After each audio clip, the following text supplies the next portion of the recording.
আমরা এবছর ঘুরতে যাওয়ার প্ল্যান করেছি হচ্ছে ফ্রান্সে। তো আমরা একটু লং টাইমের জন্যই যাচ্ছি ফ্রান্সে। তাই হচ্ছে আমাদের একটু কাপড়ও বেশি হবে, কারণ ফ্রান্সে আমার বড় বোন থাকে। প্রথমে হচ্ছে আমরা ওর বাসায় যাব, তো ওর বাসায় থেকে ওইখান থেকে হচ্ছে প্যারিসে যাব। তো এদিকে হচ্ছে আমি কাপড় চোপড় গুছিয়ে নিচ্ছিলাম, কিছুটা আমি গুছাবো, কিছুটা সাজেলের বাবা গুছাবে। তো আজানেরটা প্রথমে আমি গুছিয়ে নিচ্ছিলাম, যা যা নিব পরে আবার হচ্ছে চেক করে নিব। আর হচ্ছে আমার গুলি সাজেলের বাবাটা, ওটা তোর বাবাই পছন্দ করে, বরাবরই আমি বলি কোথাও যাওয়ার আগে কোনটা পরবো কি করব সবকিছু হচ্ছে ওর বাবা সিলেক্ট করে, কারণ ওর বাবার পছন্দ খুবই ভালো। তাই হচ্ছে আমরা ওইভাবেই আর বাবার পছন্দ অনুযায়ী পড়তে পছন্দ করি। তো এদিকে আমি আজানেরটা ভরে ফেলেছি যা যা নেওয়ার, আর ওই পোর্শনে হচ্ছে আমার কাপড় ভরবো। তো প্রথমে ভেবেছিলাম যে 2টা লাকেজ করব, কিন্তু আমরা সবাই তো জানি যে বাচ্চা নিয়ে কোথাও গেলে দেখা যাচ্ছে যে মানে কাপড় একটু বেশি হয়। আর ওয়েদারের কথা তো বলাই যায় না, বাইরের দেশে কখনো ঠান্ডা কখনো গরম এরকম ওয়েদার থাকে, তো ওই অনুযায়ী বাচ্চাদের কাপড়ও নিতে হয়। তো এটা হচ্ছে রাতের দিকে প্রায় 1:45টার দিকে আমরা হচ্ছে কাপড় গুছাচ্ছিলাম। লাস্টে হচ্ছে সাজলের বাবার কাপড় রয়ে গিয়েছে, সে হচ্ছে ট্রায়াল দিয়ে দিয়ে দেখতেছিল কোনটা পরবে। তো আমরা কমপ্লিমেন্ট দিতেছিলাম কোনটাতে ভালো হচ্ছে কোনটাতে খারাপ হচ্ছে। তো ওইগুলি নিয়ে হচ্ছে আমরা খুনসুটি করতেছিলাম। ওই টাইমে অলরেডি সাজেল ঘুমিয়ে গিয়েছে, তো সাজেলের প্যাকিংটা আগেই করা হয়ে গিয়েছে।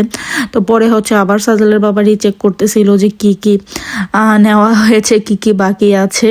তো প্যাকিং করতে করতে দেখা যাচ্ছে যে একদম রাত 1:30টা বেজে গিয়েছে। তো গত 2 দিন যাবতেই সাজেল বলতেছিল আম্মু প্যাকেজ মানে লাকেজ গুছাও লাকেজ গুছাও। তো আলসামিতে আর গুছানো হয়নি, শুধু হচ্ছে ওরটাই গুছানো হয়েছিল। তো আজকে লাস্ট মুহূর্তে হচ্ছে এগুলো গুছাতে গুছাতে বেশ অনেক রাত্র হয়ে গিয়েছে। আর আজান তখন পর্যন্ত যাক না, কারণ সে হচ্ছে আলো দেখলে আর ঘুম আসবে না। তো পরে আমাদের সাথে একসাথে সে 1:30টার পরে হচ্ছে ঘুমিয়েছে। আমাদের মধ্যে সবচেয়ে বেশি এক্সাইটেড ছিল হচ্ছে আজান হচ্ছে কখন যাবে ও শান্তামার কাছে। তো ওরা 2 ভাই হচ্ছে আমার বড় বোনকে মা বলে ডাকে। তো কখন যাবে হচ্ছে সে তার মার কাছে, তো প্রতিদিনই বলতেছিলাম আমরা কবে যাব কবে যাব। আর ফোনে যখনই কথা বলতেছে তখনই বলতেছে তোমাদের বাসায় আমি আসবো, কি কি খাবে সব বলে দিচ্ছিল।